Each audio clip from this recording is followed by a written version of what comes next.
कुछ लोग जब भारत में लोकतंत्र की बात करते हैं तो शायद वो किसी और की परिभाषा का लोकतंत्र कहते हैं, डेमोक्रेसी की बात करते हैं। लेकिन भारत में लोकतंत्र नया नहीं है। आज जो एक सबसे बड़ा पक्ष दिखा वो ये दिखा कि संविधान के बाद वाले लोकतंत्र की झलक तो मिल ही रही थी, साथ ही साथ भारत के बौद्धिक परंपरा से, भारत की समृद्ध परंपरा से जो लोकतंत्र की अवधारणा थी वह भी आज पुष्ट होती नजर आ रही थी। क्योंकि भारत का लोक धार्मिक लोक है।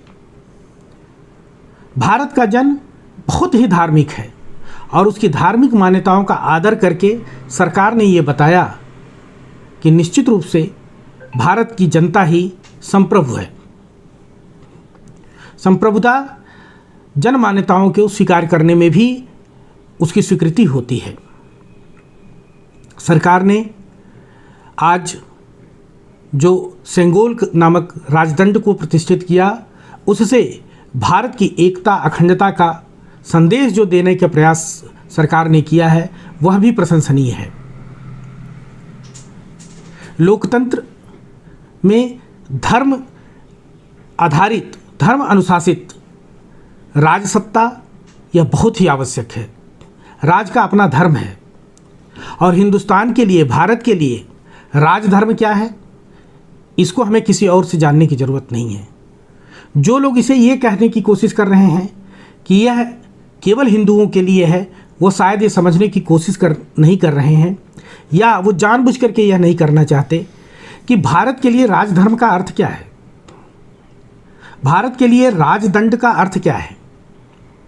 भारत ने बहुत ही स्पष्ट शब्दों में, भारतीय शास्त्रों में मनीषियों ने, ऋषियों ने, विद्वानों ने इस बात को कहा है कि प्रजा के हित में ही राजा का हित है। अर्थात सबसे पहले प्रजा का हित और उसके बाद किसी का कोई हित नहीं। राजा का हित तो प्रजा के हित में ही समाहित है, अर्थात जो कुछ भी है वह प्रजा ही है। भारत का इतना उदात्त आदर्श है लोकतंत्र का, तो भारत के धर्म ने राजसत्ता को जो मार्ग दिखाया है, शासन का जो तरीका बताया है, वह आधुनिक लोकतंत्र की जो विदेशी परिभाषा है, राजनीतिक परिभाषा है, उससे बहुत बड़ी परिभाषा है।